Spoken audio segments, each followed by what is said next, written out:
Salut à tous, c'est Naito pour une nouvelle vidéo critique sur Les Indestructibles 2 ou The Incredibles 2, réalisé par Brad Bird. Le film raconte l'histoire de, la suite des Incroyables. Je vais dire Les Incroyables parce qu'au Québec, c'est ça le nom français.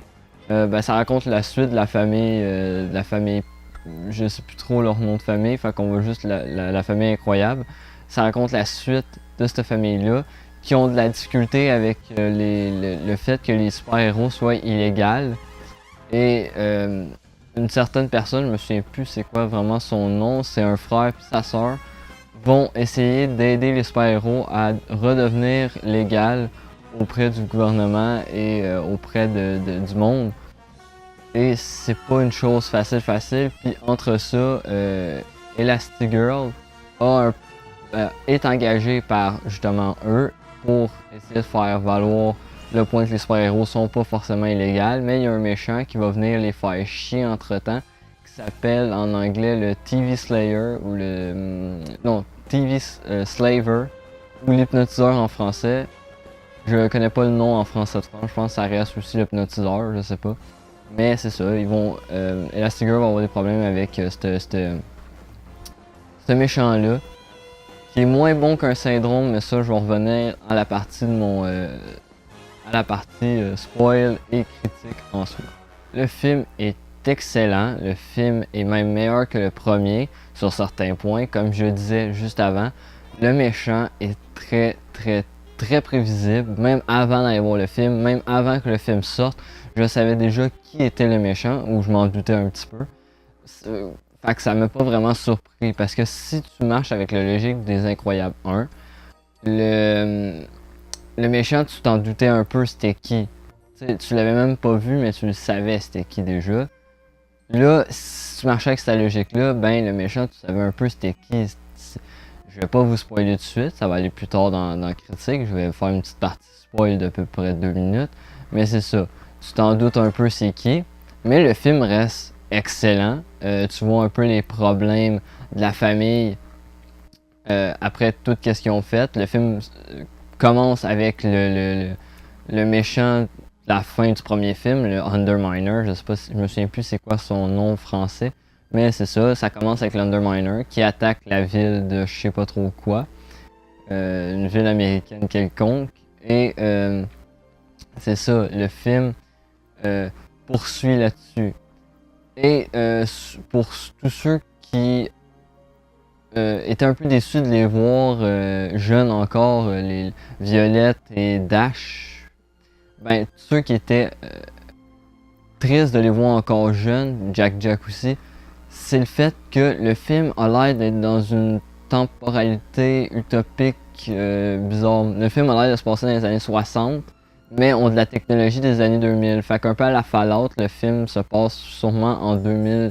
Je vais dire l'année du prochain jeu Fallout, 2076. Moi, je dirais à peu près dans ces temps-là. D'où le fait que ça soit un peu utopique comme ça. Les chars sont des années 60, les télés sont pas mal années 60, années 80. Le monde a l'air d'être habillé en années 60, années 80. D'où le fait que j'étais un peu fourré dans l'époque. Mais ça reste que le film a l'air d'être un peu futuriste en même temps. Et c'est ça, ça a été un gros point pour moi que je savais pas trop. Mais ça reste pareil que le film est très bien géré. C'est un des meilleurs films de super-héros que j'ai vu. Genre, si tu peux considérer un film d'animation comme un film de super-héros, ça reste un très bon film de super-héros. Ça traite aussi une touche de la discrimination.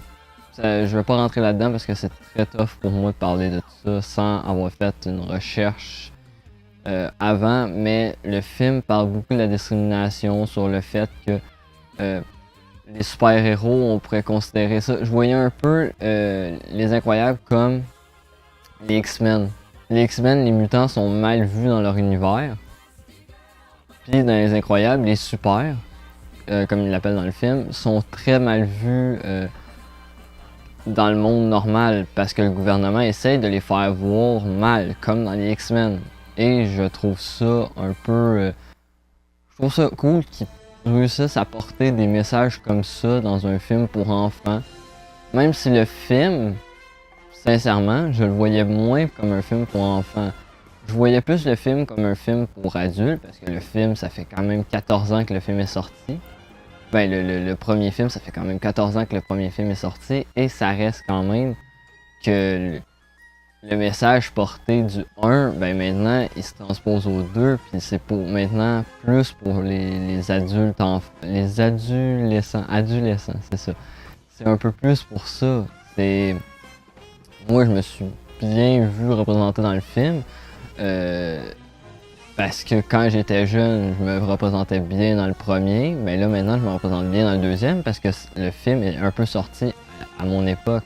Ça fait quand même 14 ans que le premier film est sorti. Moi, j'avais à peu près l'âge de Dash dans le premier, fait que je me représentais bien avec Dash. Puis là, maintenant, dans le 2, je me représente plus avec Violette, moins sans les problèmes de fille, mais c'est ça, je me représente plus avec Violette vu qu'elle a un peu plus mon âge. Fait que j'ai beaucoup aimé c'est là dans le film. J'aime bien ce que Brad Bird réussit à faire avec le sujet super-héros, chose qu'il n'y a pas tout le monde qui est capable de gérer ça, surtout le DC Universe, mais ça, on en parlera plus tard, même qu'on en parlera peut-être jamais. Mais c'est ça, le film est très bon. C'est une suite au premier. Le film reste quand même une suite au premier, donc on va avoir les mêmes problèmes que le premier film. C'est quasiment un copier-coller du premier film.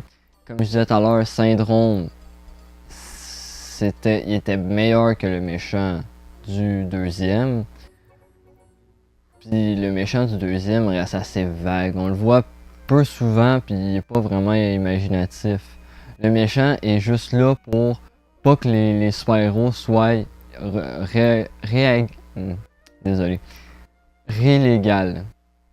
Je sais pas si ça se dit. Mais c'est ça.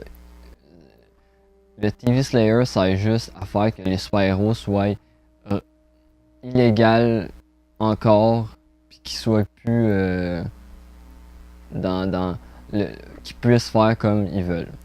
Je sais, je bafouille un peu dans mes mots, c'est très tough de parler d'un film comme ça, surtout quand tu essayes de faire des allusions un peu. Mais c'est ça, le film reste très bon, c'est un Disney.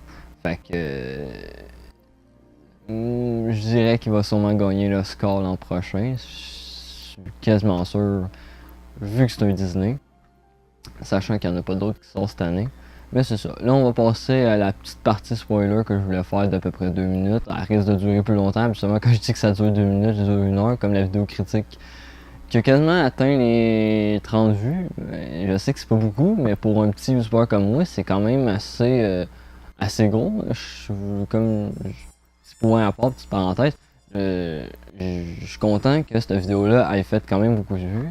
C'est la vidéo que je m'attendais le moins qu'il fasse de vues. Mais je suis content, puis je vous remercie fortement. Bon, passons à la fin de la parenthèse, passons à la partie spoil. Pour commencer la partie spoil, le méchant, comme je l'avais deviné, est la sœur du gars qui est fan des super-héros et qui veut que que les super-héros soient légal. C'est ça. C'est la sœur de lui qui est un peu en arrière dans le backstage, qui est très calculatrice, qui est très intelligente et qui fait que t'en doutes parce qu'il y a beaucoup de scènes où t'es comme ok oui mais c'est elle la méchante, c'est sûr, ça se voit à des kilomètres à la ronde, mais sérieusement ça se voit très beaucoup là, tu sais. Il y a beaucoup de fois où j'étais comme ah ouais c'est peut-être lui, après ça j'étais comme ah ouais c'est peut-être lui, mais finalement c'est pas lui, fait que t'es comme ah non, après ça j'étais comme ok ouais c'est sûr que c'est lui. Pourtant j'avais pas été spoilé nulle part, puis j'ai quand même deviné assez vite. Fait que ça sera peut-être un petit point à travailler s'ils font un troisième. Fait que le méchant, ça serait peut-être mieux qu'il gère un petit peu plus. Peut-être mettre un peu plus de méchants, parce qu'à chaque fois, là, s'ils font un troisième incroyable, qui va sûrement sortir 15 ans plus tard, mais c'est ça, s'ils font un autre film incroyable, ça serait pas mal bon de peut-être travailler un peu plus le méchant, puis de peut-être les garder un peu plus Parce que là, genre, si on fait un univers sur les Incroyables, genre un univers super-héroïque chez Disney, et non, ce n'est pas Marvel, si on fait un univers un peu héroïque comme ça serait intéressant de plus travailler les méchants, puis peut-être le faire durer, parce que s'ils comptent faire une saga Les Incroyables, je sais pas si c'est en chantier ou pas, ça serait intéressant de travailler un peu plus ça, les méchants, parce que là, là, le TV Slayer, il est arrêté, la sœur se fait arrêter à la fin, puis Syndrome meurt dans le premier. Fait à chaque fois, le méchant... même si l'Underminer, on sait pas qu'est-ce qui arrive avec. Je pense qu'il meurt, mais je suis pas sûr parce que c'est très vite passé en dessous du tapis. Mais sincèrement, ça m'intrigue beaucoup qu'est-ce qui arrive avec Underminer. Mais sérieusement, je trouve que c'est bien. Les super-héros, ben, le fait des méchants, si vous faites un film super-héros, il vous faut un méchant emblématique. Comme Batman a le Joker, Spider-Man a Venom. Puis c'est ça, c'est. Il faut que tu fasses un héros emblématique pour cette famille-là. Tu peux pas genre faire un méchant à chaque film. Limite, fait revenir Syndrome en disant qu'il est pas forcément mort. Surtout qu'il est mort par Jack Jack, ce qui est très violent pour un film pour enfants. Mais sérieusement, ça n'a pas rapport, mais sérieusement, le méchant, travailler le mieux puis essayer de le cacher un petit peu plus parce que là, juste avec les pop, je savais déjà c'était qui. Tu sais, j'avais déjà une idée c'était qui. Fait que ça serait peut-être une meilleure idée de travailler plus. Mais sans ça, niveau spoil, il n'y a pas grand chose d'autre à spoiler. Genre, tout le monde est. L'humour est bon. C'est pas un truc vraiment fabuleux à spoiler, mais l'histoire est bonne. Ben, l'humour est bon. Sinon, à part ça, Jack Jack a beaucoup de pouvoirs. On en a vu 3 dans les bandes annonces, 4. 5 avec le premier, je pense. Il y en a au-dessus de 17. Même peut-être plus.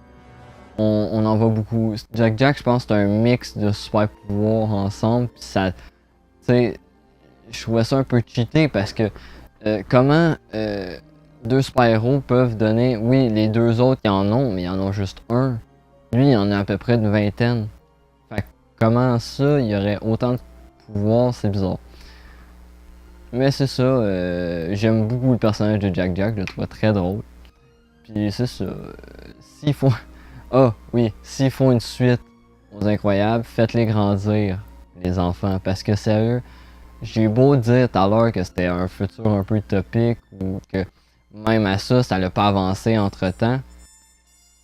Faites-les grandir parce que les voir tout le temps en enfant puis tout le temps se faire gérer par leurs parents, oui c'était bon dans le premier, c'est une bonne idée, mais là, maintenant qu'ils contrôlent pleinement leur pouvoir, ben c'est un peu plate, surtout que les héros deviennent légaux à la fin. Oui, c'est un spoil, les héros deviennent légaux à la fin. Fait que ça reste quand même une... Ça serait une idée à apporter dans le film.